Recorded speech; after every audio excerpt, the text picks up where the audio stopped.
O Ministério do Trabalho avalia uma proposta para retomar a cobrança de imposto sindical obrigatório. O texto deve ser enviado ao Congresso por meio de um projeto de lei. A CNN teve acesso à minuta desse projeto. E é Gabriela Prado quem vai trazer os detalhes para a gente ao vivo, lá do Congresso, onde pode chegar essa proposta. E se chegar aí, já vai dar mais controvérsia do que já tem dado desde que essa notícia veio a público. Gabriela, boa tarde. Pois é, já estão comentando, viu, Yuri? Boa tarde a você, boa tarde a todos. Mas para chegar aqui no Congresso, esse projeto de lei ainda tem uma discussão que parece que vai caminhar ainda mais um pouquinho antes de ser enviada, mas o que os trabalhadores querem, os representantes dos trabalhadores que estão nesse grupo do trabalho no Ministério do Trabalho e Emprego, que está estudando essa contribuição sindical, é que o projeto seja enviado até setembro. Olha, esse projeto a gente teve acesso a uma minuta, ou seja, ainda é um documento provisório do que está sendo discutido. A Juliana Lopes, nossa jornalista que conseguiu acesso a essa minuta, e o que diz lá da contribuição sindical? Cobra 1% no rendimento anual do trabalhador. Esse 1% seria o teto. E como que ia funcionar essa cobrança? Na hora da discussão de aumentar os benefícios, do aumento do salário, na hora dos acordos coletivos, aí iriam votar também essa contribuição sindical. A categoria ia poder escolher, por exemplo, se seria 0,5%, se seria o teto de 1% do rendimento do trabalhador ao ano. Então é isso que está sendo discutido. Lembrando que a contribuição sindical caiu em 2017 no governo Temer, depois da reforma trabalhista. Inclusive o Daniel Rittner, o nosso diretor editorial aqui de Brasília, conversou com o Rogério Marinho, que foi relator da reforma trabalhista, e ele considera essa medida um retrocesso. Então ele discorda aí dessa posição de querer voltar com essa contribuição sindical. Eu conversei com algumas pessoas que estão envolvidas nesse grupo de trabalho, que tem uma reunião amanhã, marcada para as 10 horas da manhã, e elas dizem o seguinte: elas evitam usar o termo contribuição sindical, que elas falam em taxa negocial, exatamente porque teria que ser aprovado em uma assembleia por categoria com os trabalhadores. Então, isso é uma posição que várias centrais sindicais defendem também. A contribuição seria paga por todos, sim, mas seria decidida num acordo coletivo em votação todos os anos, quando fosse se definir os aumentos salariais e essas negociações. Os representantes dos trabalhadores têm uma certa pressa de discutir essa proposta. Eu conversei com alguns deles hoje e eles disseram o seguinte: o que a gente quer já amanhã é tentar chegar num texto que seja de acordo com os sindicatos patronais, para aí já levar numa próxima reunião, ou seja, daqui 2 reuniões, para o ministro Luiz Marinho. Até porque passando aí pelo Luiz Marinho, tem que passar pela Casa Civil, pelo presidente Lula, até eventualmente chegar aqui no Congresso. Yuri.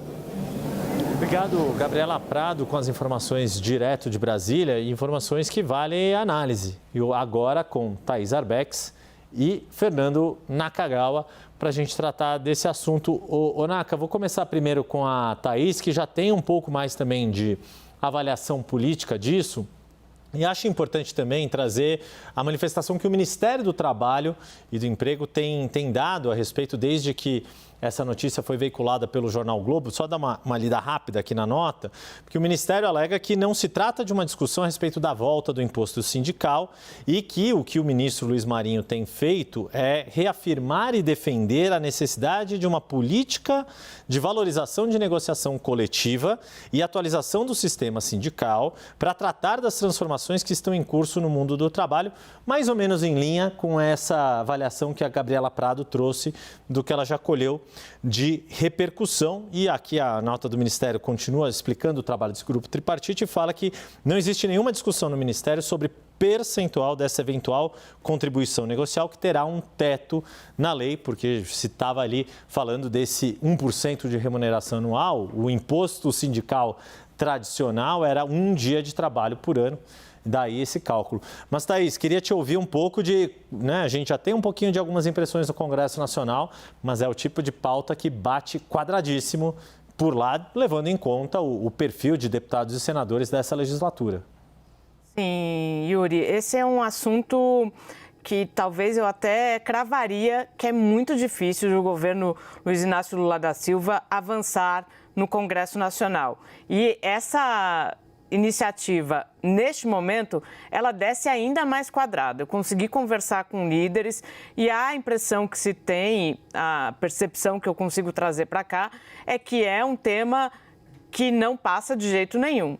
Pelo menos, grande parte das bancadas nem topam esse debate. E aí volto a considerar aquele cenário que a gente já tratou aqui, o cenário de reforma ministerial. Com esse cenário de indefinição, a disposição de debater esse assunto, como eu costumo brincar nos bastidores, é menos 50. Se já num cenário de normal, temperatura e pressão normal, seria muito difícil, num cenário de indefinição, não tem nem condições de levar esse tema para qualquer discussão. E aí, o que pode acabar acontecendo, Yuri, é que se prejudica muito a pauta de Fernando Haddad, a pauta que é considerada prioritária para o governo.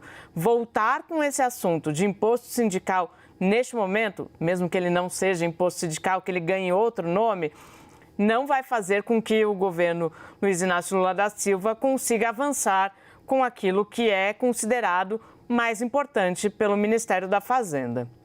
Pois é, Onak, pegando na linha da Thais Arbex, né, de tudo mais constante, mantidas as condições de pressão e temperatura, ceteris paribus, como diriam na academia, a grande questão é que o Congresso Nacional, ele quer manter as condições de pressão e temperatura num caminho mais liberal, mais de uma visão mais atualizada da economia e acaba sendo muito refratário a quaisquer discussões que possam soar anacrônicas no atual momento ou que possam trazer ali um discurso que é mais cara de século XX do que século XXI. E o que é curioso é isso vir à tona no momento em que o próprio presidente Lula está se engajando com o presidente americano Joe Biden para tentar discutir uma forma, e aí uma forma global ou pelo menos multinacional, transnacional, para se melhorar, para se enfrentar um problema concreto, que é a situação de trabalhadores, por exemplo, em plataformas, né, de entrega, motoristas, etc. Na sua avaliação e o que você percebe das suas fontes no mundo econômico, como é que soa contraditório esse tipo de discussão neste momento, quando se tem todo um outro debate mais condizente com a realidade do mundo agora? Absolutamente anacrônica essa discussão depois da reforma trabalhista que foi aprovada por parte deste Congresso que continua lá. Então, é muito interessante observar que a argumentação do Ministério do Trabalho ao propor uma iniciativa como essa é o direito à negociação ou à remuneração pela negociação, ou seja, você reconhecer o papel da negociação, sendo que a reforma trabalhista, ela foi aprovada.